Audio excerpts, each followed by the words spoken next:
I'm making a video about when I was robbed. I was robbed and I'm ready to talk about it. I was robbed in Oakland, and what does this have to do with glazing? Well, that blue collar broad was traveling for work. So I'm going to tell you my experience, my thoughts, my afterthoughts. Also share with you actions to take, not if, but when this happens to you, since it seems to be a disgusting trend.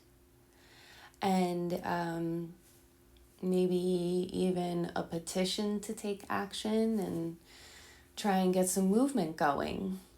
So, before I share with you my experience, please subscribe, click the bell, do all those fun things. Make sure you're following me. Follow that blue collar broad where I typically talk about glazing. But like I said, today I want to talk about when I was robbed. And there's going to be a link at the bottom of this for a petition that I made that I will also go into detail. So first I want to talk about my experience when I was robbed in 2023. Let me clarify, I was not harmed. I was not physically approached. I saw them on the other side of my vehicle and getting into the rental that I had while I was pumping gas. I was on the passenger side pumping gas. They approached on the driver's side. There were two people because one was driving and someone else was able to hop out and grab what I had. I understand that signs at gas stations in cities may say lock your doors, but this doesn't sit well with me because if the doors are locked, they're just going to smash the windshields in. I went to a Shell. I went to a open, clean gas station that was around the corner from the airport. It wasn't like a dive, dingy gas station. It wasn't in the middle of the night. It was 11:30 in the morning. I was going off to the airport to return the rental car. But before I had to return the rental car, I had to fill it up for gas, which was my first lesson. Now I only get cars with insurance and gas prepaid. So, with that being said, I was pumping gas and they approached the car, felt the door was unlocked, just went in, grabbed the bag. My bag was my laptop bag. It had my laptop, my portable hard drive, glasses. This is something I would like you to remember, I had on me the keys to the car so they couldn't steal it, my ID, my credit card, debit card, and my phone on me. Because if this happened, I'd be able to at least still fly home. My suitcase was also in the trunk. They're most likely going to hit the door before the trunk because they're going to grab what they can see. So you want to almost have bait for them. Everything on the portable hard drive, I learned to back it up later on. My glasses, they were a loss. The laptop was a loss, but everything was backed up. So, nothing that couldn't be replaced. Immediately, what you want to do is take pictures. I took pictures of the vehicle driving away. I couldn't get pictures of them, but since I had my phone on me, I took it out. First, I put the gas pump back in before my mind started to shut down and I realized what was happening.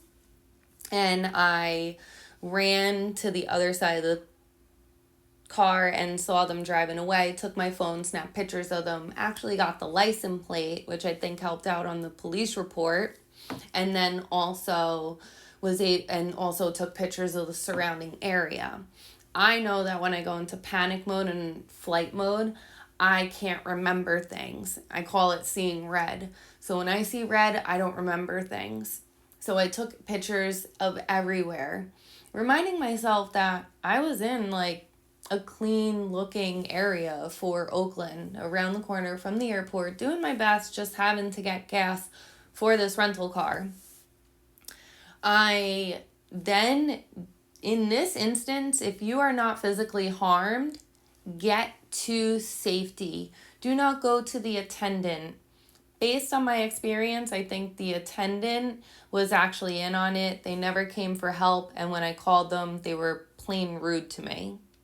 So when this happens to you, get in your car, lock your credit cards on the app, because again, you should have your phone on you and the apps should be on your phone. If not, it's easy to call like Chase or Citi and they will lock it for you. Do this immediately. So I'm in the car with the doors locked. I took pictures of the area. I locked my cards. And then now I'm going straight to the airport. Go to the airport, get to safety.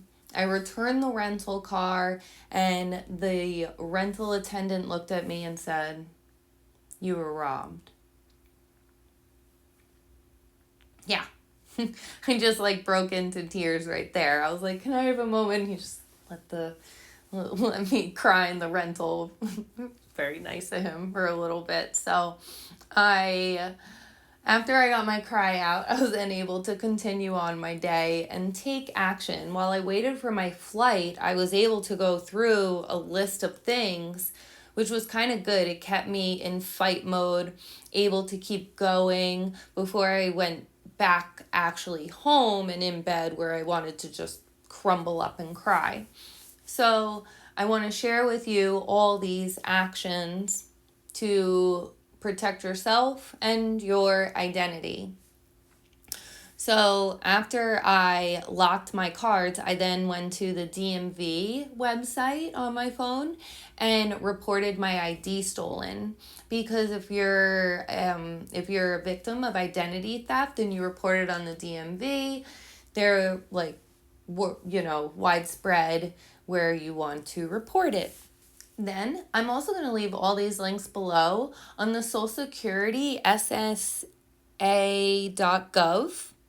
I filed an online fraud claim report of my Social Security number because I didn't know how savvy they were going to be with the laptop, how much they were going to be able to connect the dots on things and get to my identity or my financials. So I just took all these steps and I'm sharing all these steps with you. Again, these are steps where I am not physically harmed. I just need to take steps to protect my identity. This is an action that is not free, but my partner and I chose to sign up for Norton, and it is a life alert, and it will send you notifications if anything is compensated. We put our information into it, and then that is what they're able to track. Next thing I did was an online police report. This I diligently went through while I was waiting for my plane. I kind of got into like a black hole of things too, because there's a lot of help here and a lot of resources, but not really a clear path, especially on the California websites. So I made a police report on Oakland's website, since that's the city where it happened. But then I also went to the CHP website, which is California Highway Patrol, and they have an option where if you have suspicious activity or any type of fraud alerts that you want to report, you can do a separate report on here. Again, I'll leave all the links below because this is a really important one and I feel like a loophole that may have helped me. In the end of doing all my reports, I actually had a deputy contact me and call me because of all the details I had in it. And I feel like all this helped. And of course, you're going to need a police report for any claims. I needed it for my glasses, the insurance for the laptop, the employer that had sent me out, and then that had me contacting all my clients, the contractors, suppliers, telling them that maybe their information may have been compensated. I also told my bookkeeper, my tax preparer, just so everyone was notified that if there were any strange emails, notifications from me, or activity, any type of activity, to let me know, because my identity was compensated when I was robbed in Oakland. So I got these across to all those parties, including the people that I am certified with. I run Van Drafting, which is a drafting company that helps glazing contractors and their submittals and bid packages. So I also have a Women Business Enterprise certificate. I told them as well. I didn't know how far the robbers would take things. I didn't know if they are selling the laptop to a hacker. So I wanted to go through all these steps. Moving forward to prevent this a little better, I don't rent a car unless it has insurance and prepaid gas. I also like to get in touch with the client and wherever I'm visiting and say, hey, what's it like? I'm getting a hotel over here. How's this area? Is it more industrial or is it more high crime? And really get the feel from the locals that are working there. So I know us millennials hate it, but pick up the phone, right? Pick up the phone and talk to them, because when you talk to them and you make it personal, they want to help you. Now you're a real person. So you make it something more tangible and more, you make it more tangible and more personal for them want to help you. And again, I really can say if leaving the doors locked is the best thing to do at a gas station. Keep your essentials on you. Keep some type of bait in the front if anything happens. And, I don't really suggest keeping the doors locked, because they're just going to hurt you, God forbid, or hurt or break the windows in. Now, after something like this happens, I understand my physique. I understand my mental health. If you don't, after this happens to you, you're going to need to rest. You're going to need to repair your body. I, every day, lit the house with candles at night and when I woke up. I filled my house with incense and good fragrances. I forced myself to shower and put on makeup. I put on literally serotonin playlists. Spotify has serotonin 80, serotonin alternative. You could just type in serotonin playlist. This is the chemical that you want in your brain to make you happy again. I also made sure that I was setting goals. I was getting ready for Monday. I was walking around in sunshine. I was drinking water and I was getting a lot of rest. You need these things if depression is going to hit you after a traumatic event like this. Give yourself the space to say that something happened. Give yourself the time to restore your energy. And I promise you, you will come back stronger. And I don't mean to get political, but this does have to take a talk on that as well. Because a wise man once told me, I don't like politics, but I like to be political. Or he said, I don't like to be political, but I like talking about politics. He said one or the other. He's a really wise man. Whatever he said, I feel that way about this situation, because it wasn't really the police that could do anything about it. If there's no armed robbery in California, they're out on the streets the next day.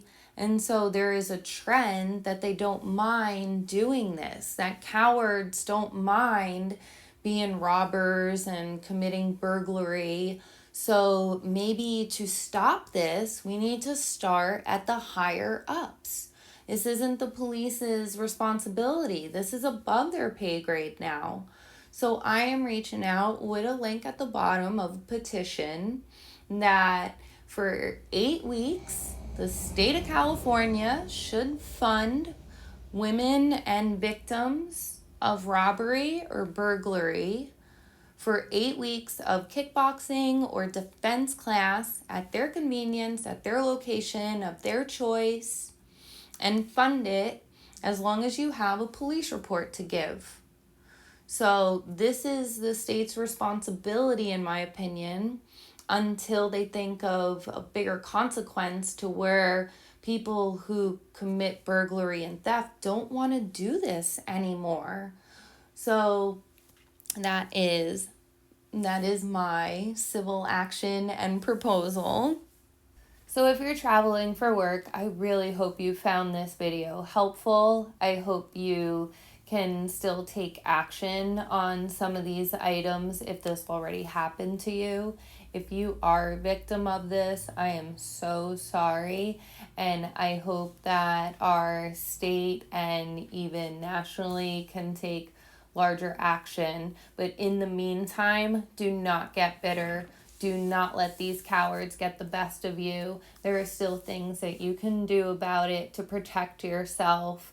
And the world is a beautiful place. A majority of humans are good people. So don't let this disgusting trend slow you down. All right, next video, I promise to make it lighter. Thanks for listening. See you later, alligators.